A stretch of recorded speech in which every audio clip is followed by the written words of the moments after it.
Untamed.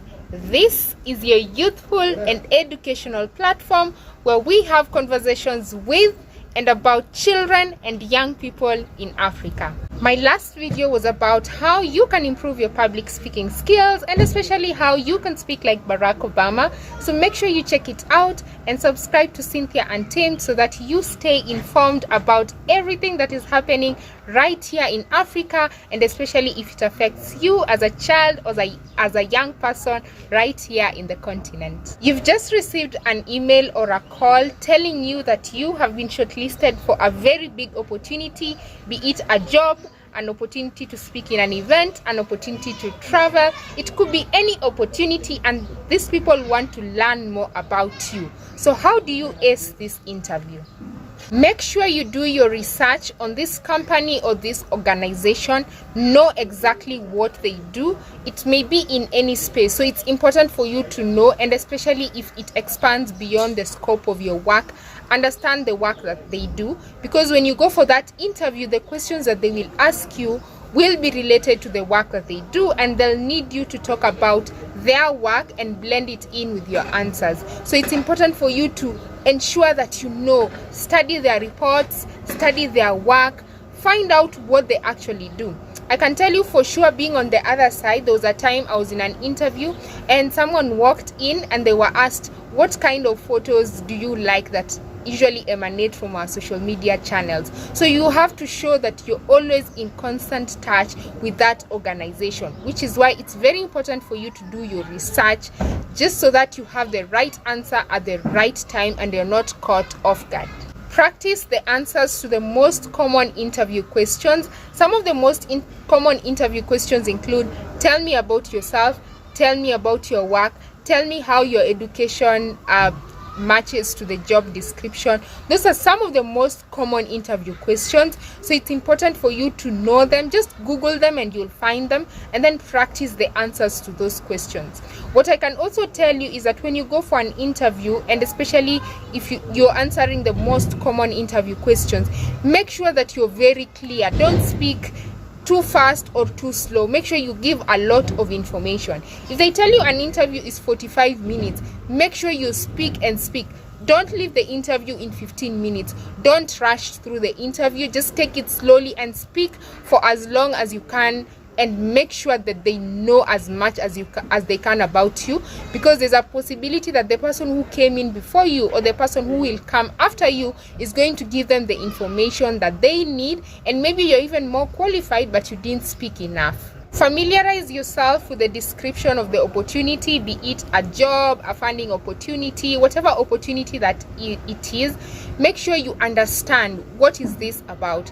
For example, some of the interviews I have attended, my first interview was on the World Bank Kenya Blog for Development competition. So I did the competition in 2016 and the competition had run in 2015 as well. So I, as a person who was going for that interview, what I needed to do, or what I did a little, was read about previous winners, read about previous finalists, read about, the origin of that competition, and then also try and see what they're looking for in the following year or in your current year, just so that you have an understanding. Because you see, also when you're speaking, they're looking for certain keywords. They're looking for someone who is original, who understands the work that they do, who understands that the blog essay or whatever it is you're submitting is about development issues, and especially those that are linked to the work of the World Bank. So make sure you read the job description or the opportunity or whatever description that it is. Make sure you understand it very well. If you can, call someone who's been there before. I can tell you for sure, one of the finalists in that competition called me, asked me for tips, told her about the mistakes I made, what I did right, and she ended up winning. So it's important for you to also call other people. I also did another interview personally for the Young African Leadership Initiative, and what I did after I was shortlisted is I called 2 other people who had gone through the program and I asked them, what questions were they asking you? What was the description? What were they looking for? And you see, that way now when you're answering the questions, you tell them what they want to hear. Keep time. Keep time. I'm telling you, there is nothing as important as keeping time, whether you're doing the interview physically or whether you're going to do it online. check whether you have internet. Make sure you charge your phone or your laptop the night before. Anything can happen. Make sure you have enough internet, whether it's Wi-Fi, and make sure you even back it up with data bundles from your phone, because the lights could easily disappear. So it's important for you to keep time, and then just be calm. When you arrive at the interview in time, you're not going to panic, because if you arrive late, trust me, you will panic. You will arrive there tired and everything. Otherwise, sometimes things might happen beyond your control, and you may not be able to keep trying. Try and talk to them and just explain your situation respectfully, and you never know, you might be given another chance to do the interview. When you are answering a question, use the STAR approach. STAR means situation, task, action, and then the result.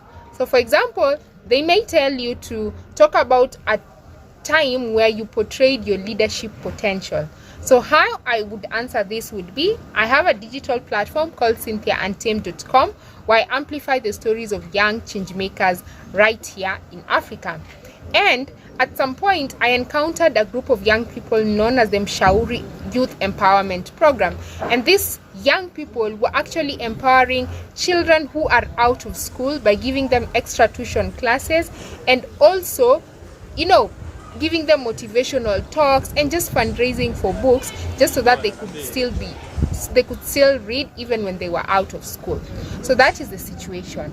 Then the task that was before me was to amplify their story. How could I give them opportunity for visibility? That is the task. So what I did, I wrote their story and then I shared it on CynthiaUNTAMED.com, as well as my other social media platforms. That was the action that I took. And then as a result, these young people and this group of young people were able to get funding from the MasterCard Foundation as a result of them being part of a fellowship known as the Resolution Fellowship, which is a partnership between the MasterCard Foundation and the Resolution Project. That is the result. You see, that way you're able to give your interviewer a clear and concise description of your leadership potential. So don't forget, STAR. Be confident and well-groomed. Show that you want to be part of that, to be part of that organization. You want that job. Just be well-groomed. Dress nicely, brush your teeth. They're very simple things. Brush your teeth, be clean, comb your hair.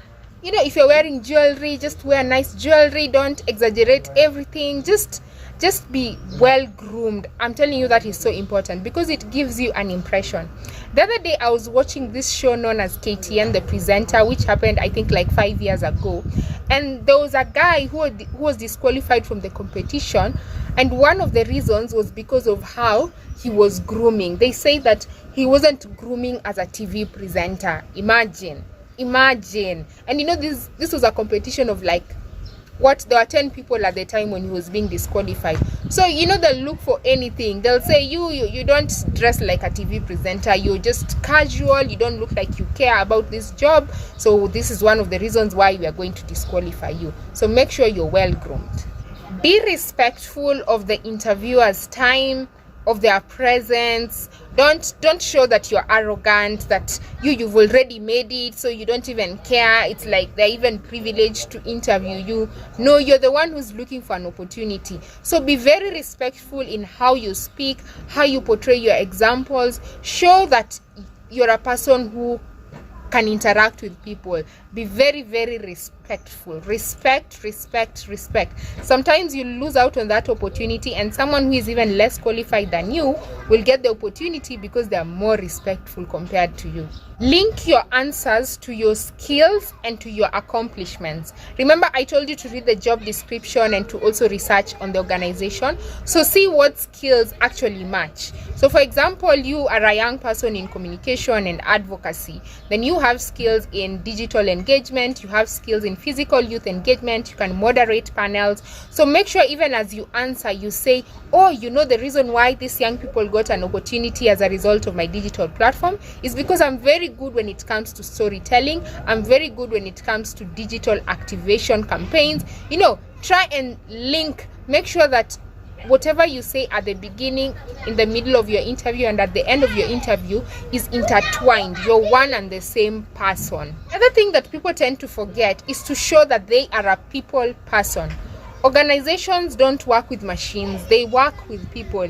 And even if in that organization or in that company or wherever you're going, there are machines to do stuff, it's people who are operating them, it's people who are there.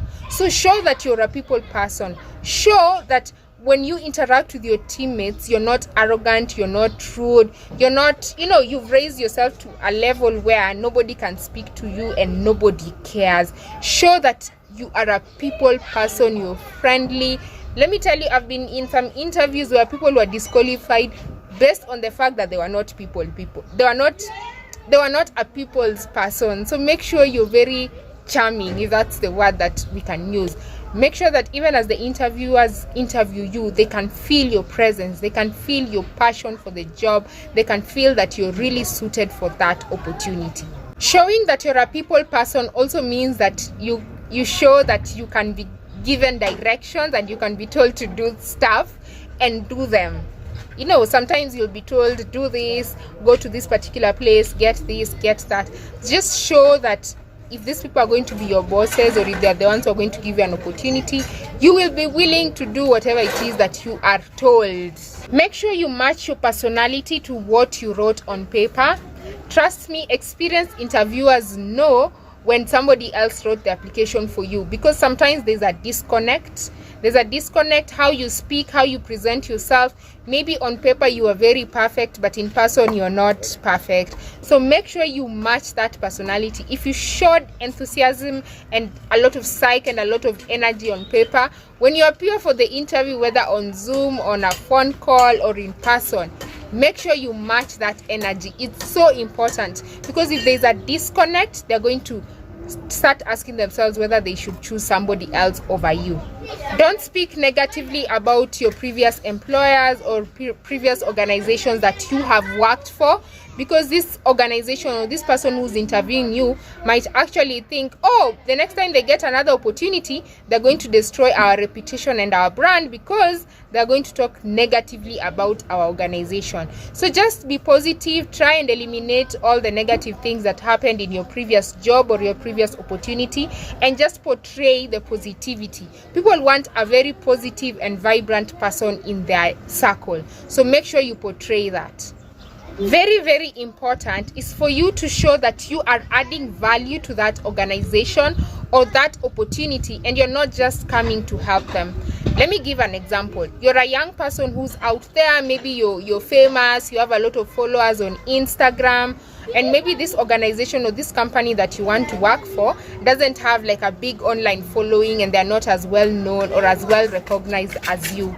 So sometimes they'll ask you, so when you come here, what value will you bring? Then you say, oh, I'm coming to help you build your brand. No, you're not coming to help them. Sometimes these people may not have a big following online, but remember, they have funding, they have resources, they have influence, even compared to what you can offer as a person. So make sure you say that you're coming to add value. You've seen that they need a bit of following online, and you're going to come and support them this way and that way. You're going to work in this other organization. These are the skills you are bringing, and that way the people in that organization and the beneficiaries of that organization or that the consumers of their product are going to benefit in example X, Y, and Z. It's important for you to show you're adding value and you're not bringing your ego to the organization. That is it from me with all the interview tips. These have been gained from all my experiences doing different kinds of interviews, job interviews,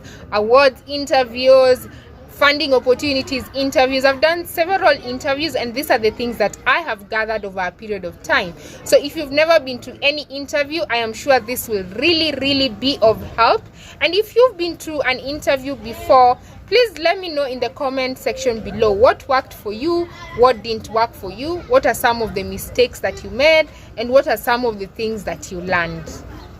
Thank you for tuning in to Cynthia Untamed, your youthful and educational platform where we have conversations with and about children and young people in Africa. Make sure you follow me on Instagram at CynthiaOprah_Nyongesa, on Twitter at Cynthia_Oprah. Make sure you check out CynthiaUNTAMED.com and learn about all the young change makers right here in the continent. And also follow me on LinkedIn. I am Cynthia Nyongesa right there. And let me know if you have any more video suggestions.